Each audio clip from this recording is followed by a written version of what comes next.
of course, I mean, I've been deemed and written as a co-composer of all the tunes from the Relayer album and so on.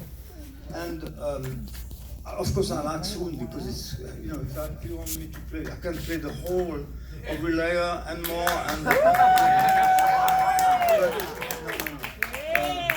Play it all. I've done a little quote of that introduction. Because when I was doing the audition, it was a Wednesday I think it was the very beginning of August. It was during the week, which at the end of that week, Nixon had to resign, and that was the day that I received the invitation, and the yes invitation, the affirmative that I was in the band, having spent maybe two hours with them, kind of auditioning, because the manager called me one day and he said, "How are you? Do you know who I am?" I said, "Apparently." Yes, his manager. And he said, yeah, would you like to come and see my band rehearse? I said, what do you mean rehearse? You want me to pass an audition because you haven't found anybody yet.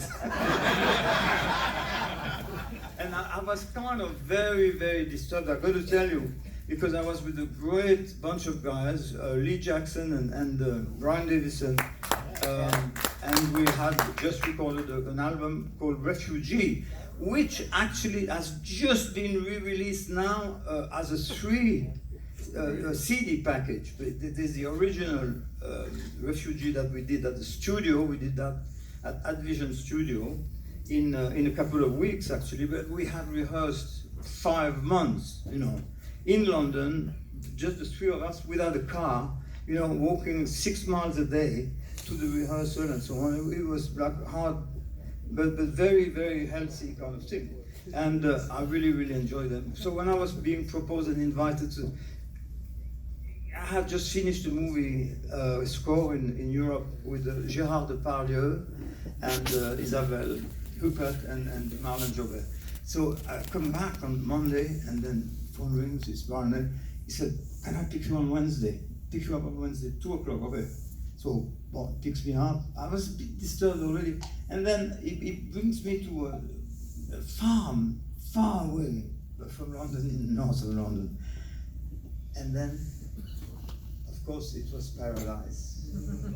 There was 35 roadies already active. There was about 150 flight cases ready to go. A farm, all the instruments were lined up, at the highest of professional level. There was even a console, of 52 mixing tracks that Eddie Offord had designed, especially, and had constructed.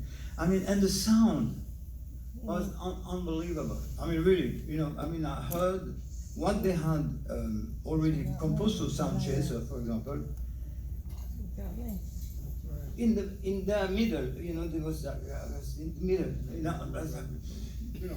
and then it was fantastic, but it was not the whole thing. It was just the song part. There was no the guitar solo. There was not all the riffs at the end and all the changes and the solos and so on. And there was no introduction. So John, very nice. I knew these guys since 1969 because we shared the stage in Switzerland for Golden Rose Festival, TV Festival. And then John said, "Patrick, how would you like to do an introduction? Would you like to? What would you consider and suggest for an introduction?"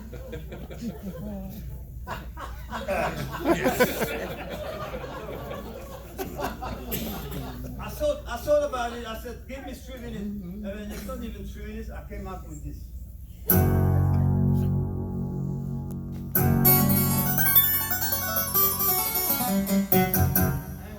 That's not the sound.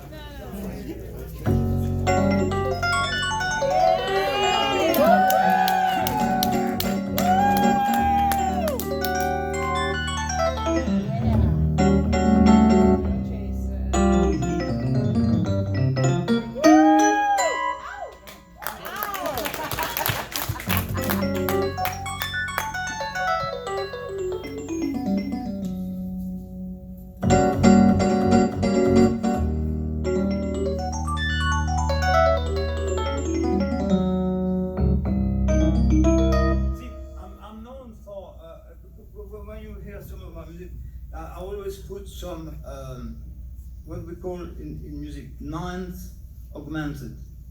And it's a three chord, a 3-note song, three note chord, but it's very recognizable because instead of just putting the root note, I put a fifth diminished under, so it sounds a little bit strange. It sounds like almost like jazz, but it's not. And so, and who gave me that idea to develop? Stefan Grappelli. Yeah. At the time, because I had won the semi-final of the jazz festival when I was 16 in Geneva, Switzerland. And since then, I had won, for the 5th time, when I was 21, I won the Jazz Festival of Zurich 5 times completely. And that was in 1965, I was 21. And the hardware price for the quartet, that was my quartet, we were 4. There was one trombone, first prize. But the spiritual and, I mean, soul and divine present was to be invited and to open for John Coltrane Quartet for several weeks in Europe, starting tomorrow. And we did. And so we traveled first to Belgium, and then we went to Germany, and then we went to the Netherlands, and then we went to the north of France, and so on. We did several gigs. And that was in 1965. So I got to know McCoy Tyner, and Jimmy Garrison. Elvin Jones became a very, very good friend. The late Elvin Jones, who passed away in 1992, 93.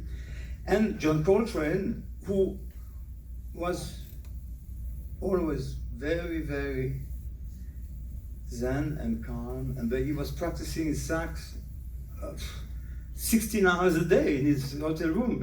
That's all he does. That's all he did. But he had completely learned. I mean, completely.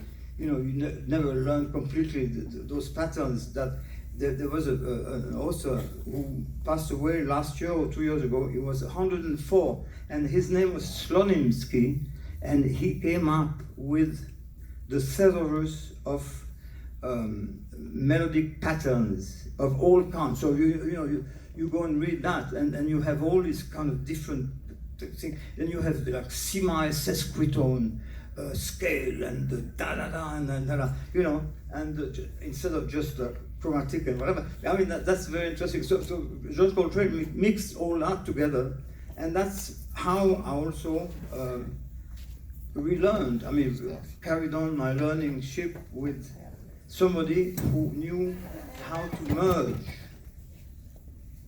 in the most unbelievable and complex beauty at the same time his lines. I mean, every note that John Coltrane played in his life was absolutely exactly right. So, and so what I'm to say? Well, oh yeah. Oh, of course, yeah. So I thought.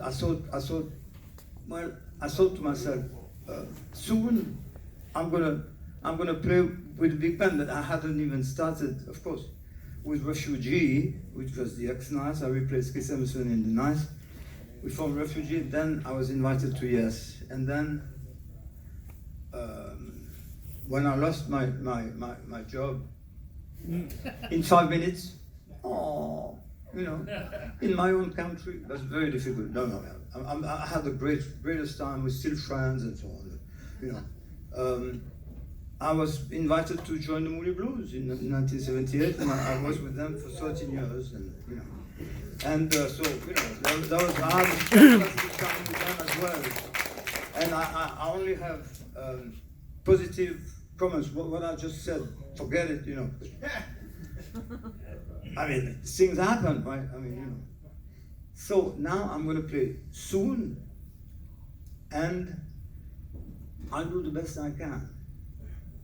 And I played it last year with them on stage at the Fillmore East you know, on the 21st and the 20th and 21st of July, and actually an album, a big album, CD, whatever, or even vinyl has been released on that. I only played soon though, you know, but I'm also a very good friend with Paderewski. No, what's his name? No, yeah, but no, oh, Tony Kaye.